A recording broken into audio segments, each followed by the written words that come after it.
வணக்கம். இன்றைய ஆன்மீக தகவலில் நம்ம வீட்டில் சில பேர் வீட்டில் பசுவும் கன்றும் ஒரு சிலை வச்சுருப்பாங்கங்க பூஜை ரூமில். அப்படி இல்லைன்னா பசுவும் கன்றும் சேர்ந்து இருக்கா மாதிரி காமதேனும் படம் இருக்கும். அந்த படத்தை வைத்து நம்ம வழிபடும் போது, அதாவது அதுக்கு தூப தீபம் காண்பித்து விளக்கை ஏற்றி மாலையால் பூக்களால் அலங்காரம் செஞ்சாக்க நமக்கு என்ன நடக்கும் என்றால், நம்முடைய குடும்பம் அமைதி பெறும். அமைதியான சூழலான குடும்பம் நமக்கு உண்டாகும். மற்றும் குடும்பத்தில் வளர்ச்சி உண்டாகும். அது மட்டும் இல்லைங்க, நம்ம குடும்பத்தில் செல்வ செழிப்பு உண்டாகும். நல்ல செல்வ செழிப்பு உண்டாகி மேலோங்கி நிற்கும் குடும்பம். மற்றும் வீட்டில் சண்டை சச்சரவுகள் நீங்கும். மற்றும் குடும்பத்தில் ஒற்றுமை உண்டாகும்.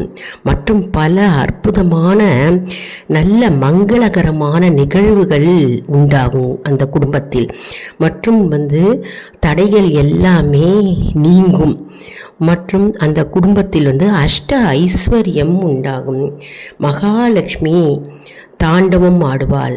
மற்றும் அஷ்ட ஐஸ்வர்யம் உண்டாகி அந்த குடும்பத்தில் மேலும் மேலும் செல்வமும் மற்றும் மகிழ்ச்சியும் நன்மையும் வளர்ச்சியும் உண்டாகும். ஏன்னாக்க பசுவும் கன்றும் சேர்ந்து நிற்கும் கோலத்தை, அதாவது காமதேனு ரூபத்தை நம்ம படமாக வச்சு வழிபடும் போது, மற்றும் சிலை வடிவமாக வழிபடும் போதும் நமக்கு அதாவது தேவர்கள், தேவாதி தேவர்கள் 33 தேவர்களும் பசுவில் இருக்கிறார் இல்லையா? அதனால் நம்முடைய குடும்பத்தில் பணத்துக்கே குறைவே இருக்காது.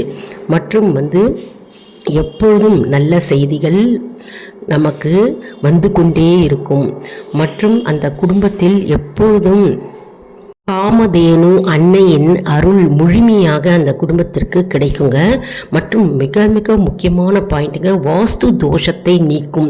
வாஸ்து குறைபாடு ஏதாவது அந்த குடும்பத்தில் வீட்டில் இருந்ததுன்னா அந்த வாஸ்து தோஷம் அப்படியே நீங்கும்.